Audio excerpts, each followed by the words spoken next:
Kalau untuk pendaftaran bayi baru lahir ini, di semua fasilitas kesehatan yang bekerja sama dengan BPJS Kesehatan, itu sudah bisa melakukan pendaftaran bayi baru lahir melalui aplikasi SIPP. Jadi nanti bayi yang lahir, misalnya lahir di puskesmas, lahir di klinik, lahir di rumah sakit, itu sudah otomatis bisa didaftarkan oleh petugas rumah sakit melalui aplikasi SIPP. Jadi nanti nikah punya kakak baru, itu wajib dilaporkan. Jadi biar sesuai nanti susunan keluarganya dengan data kependudukan. Kemudian data lahir. Jadi setiap ada bayi baru lahir itu wajib dilaporkan. Apabila sudah masuk di KK wajib dilaporkan. Suami istri sudah bercerai, tetapi mereka mempunyai tunggakan. Terus itu gimana Bang kasusnya? Mereka sudah bercerai dan udah pisah kakak. Untuk tunggakan itu untuk tunggakan itu bagaimana Bang? Nah, tunggakan itu kan wajib tetap dilakukan pembayaran tunggakan. Nah, apabila memang administrasi perceraiannya sudah ada, boleh dilaporkan ke kantor BPJS Kesehatan untuk dilakukan pemisahan. Tapi untuk tunggakan wajib tetap dilunasi. Oh, dilunasi. Walaupun udah pisah kakak tetap harus dilunasi ya Bang ya. Kemudian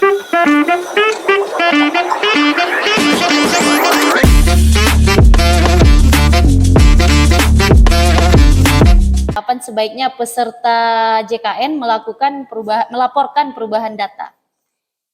Secepat mungkin. Secepat mungkin. Setiap ada perubahan data dipastikan langsung dilaporkan. Seperti itu. Terlebih lagi untuk bayi ini yang sangat-sangat fatal itu adalah bayi baru lahir. Jadi takutnya kalau ditunda-tunda, nantilah jadi lupa. Iya. Seperti itu. Apalagi pelaporan terhadap peserta meninggal gitu kan. Jadi kalau dia misalnya peserta PBPU mandiri, ya kalau nggak dilaporkan, iuran premi langsung tetap berjalan sampai dilaporkan ke BPJS Kesehatan. Iya, banyak tuh Bang ceritanya. Kenapa saya ditagih lagi padahal yang bersangkutan sudah meninggal gitu, karena pesertanya nggak tahu nggak harus melapor. melaporkan. Ya, jadi mungkin banyak yang merasa udah meninggal, udah selesai gitu. Sementara di BPJS Kesehatan kan seperti yang kita sampaikan di awal, nggak langsung connect ke data Dukcapil, tetap harus dilaporkan. Jadi Bang, kalau untuk peserta PBI itu jika yang bersangkutan sudah meninggal dunia, perlu dilaporkan lagi? Wajib tetap dilaporkan. Karena gini, walaupun misalnya dia tidak ada berkaitan dengan premi atau iuran, jadi nanti peserta yang meninggal ini ketika kita nonaktifkan, makanya kuotanya kan itu kan bisa berganti. Jadi jika ada yang membutuhkan lainnya, jadi bisa digantikan dengan orang-orang yang meninggal, seperti itu.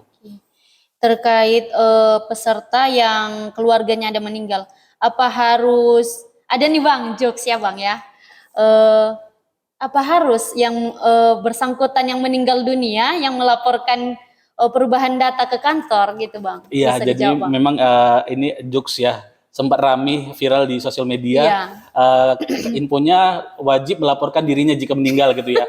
Jadi ya, nggak harus dirinya. Jadi di awal sih kita sampaikan bahwasanya bisa dilaporkan oleh anggota keluarganya. Seperti itu, anggota keluarganya, jika ada anggota keluarga yang meninggal atau ada nih sanak saudara yang meninggal, diingatkan untuk melaporkan ke BPJS Kesehatan untuk dinonaktifkan kepesertaan JKN-nya. Kemudian untuk keluarga yang melapor Bang, itu keluarga seperti apa Bang? Atau keluarga yang satu kakak atau bisa keluarga di luar kakak seperti itu? Jadi kalau untuk pelaporan sendiri sih, kalau pelaporan melalui kantor cabang ya, melalui kantor BPJS Kesehatan, itu wajib yang ada di satu kakak. Ataupun jikapun memang di luar kakak, itu nanti kita ada surat kuasa, melalui surat kuasa. Tapi kalau untuk pelaporan melalui layanan Pandawa atau care center, itu bisa dibantu oleh keluarga yang lebih paham tentang penguasaan teknologi, seperti itu, boleh. Surat kuasa seperti apa Bang? Bisa dijelaskan Bang? Kalau surat kuasa itu nanti di kantor BPJS Kesehatan ada disediakan formnya, jadi nanti tinggal diisi, ditandatangani, seperti itu aja. Terus nih Bang, tadi kita ada bicara terkait pelaporan susun keluarga. Boleh dong Bang dijelasin maksudnya seperti apa terkait pelaporan susunan keluarga itu? Nah, jadi perubahan susunan keluarga ini cukup luas dan ini biasanya cukup banyak memicu pertanyaan di masyarakat. Jadi perubahan susunan keluarga itu meliputi misalnya penambahan anggota keluarga. Kalau misalnya ada penambahan lahir atau pernikahan, itu kan perubahan susunan keluarga. Kemudian yang awalnya nih misalnya saya sebelum menikah bersama keluarga satu kakak sama orang tua. Setelah menikah saya punya kakak baru bersama istri dan anak, seperti itu. Jadi itu dilaporkan. Jadi kalau misalnya kita berbicara mengenai perubahan susunan keluarga, nah ini cukup luas ya dan biasanya sangat sering dipertanyakan.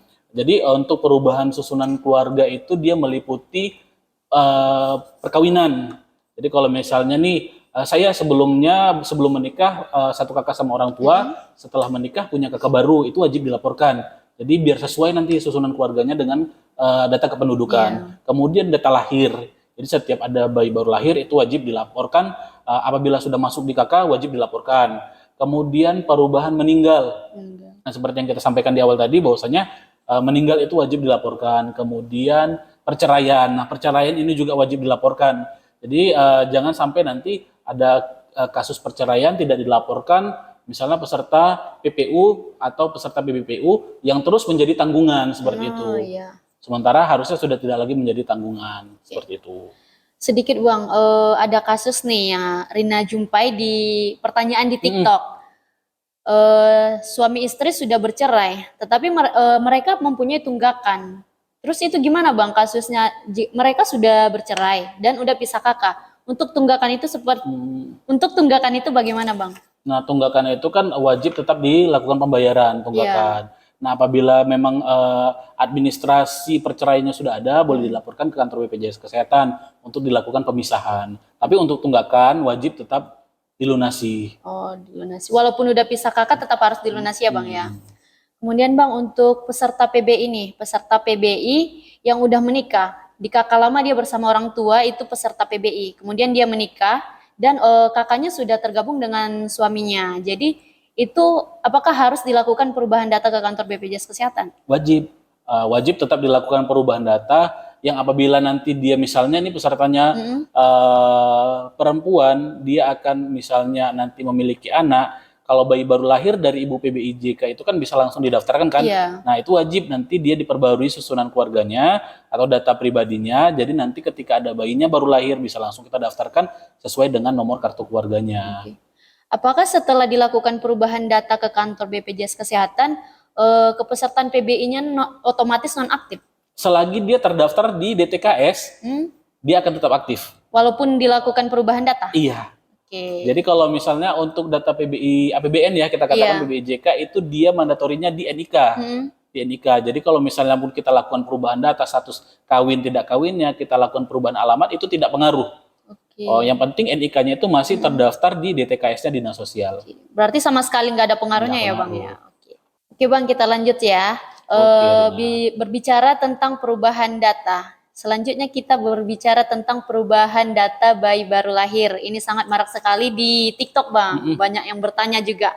Mungkin di sini akan terjawab nih rasa penasaran sobat JKN di rumah. Apa sih Bang yang dimaksud dengan pendaftaran bayi baru lahir? Bisa Bang dijelasin dulu ya?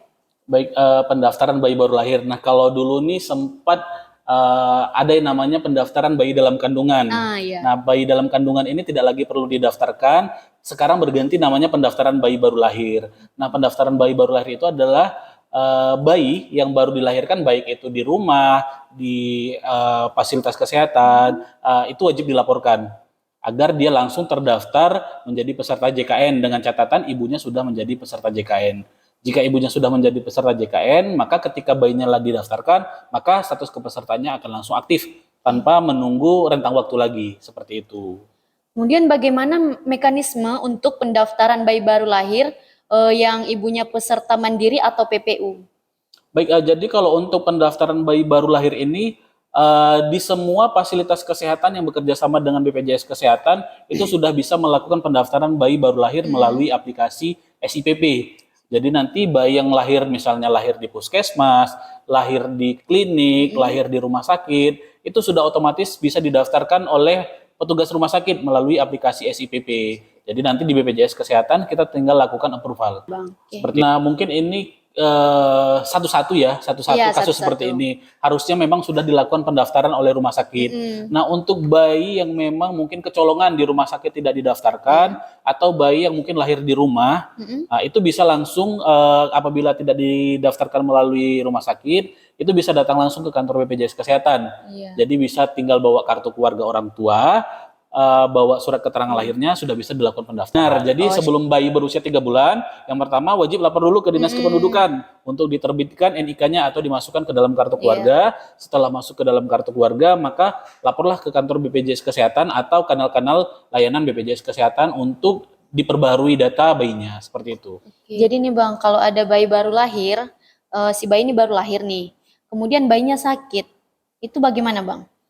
Otomatis kalau bayi baru lahir dari ibu peserta JKN, dia akan langsung aktif.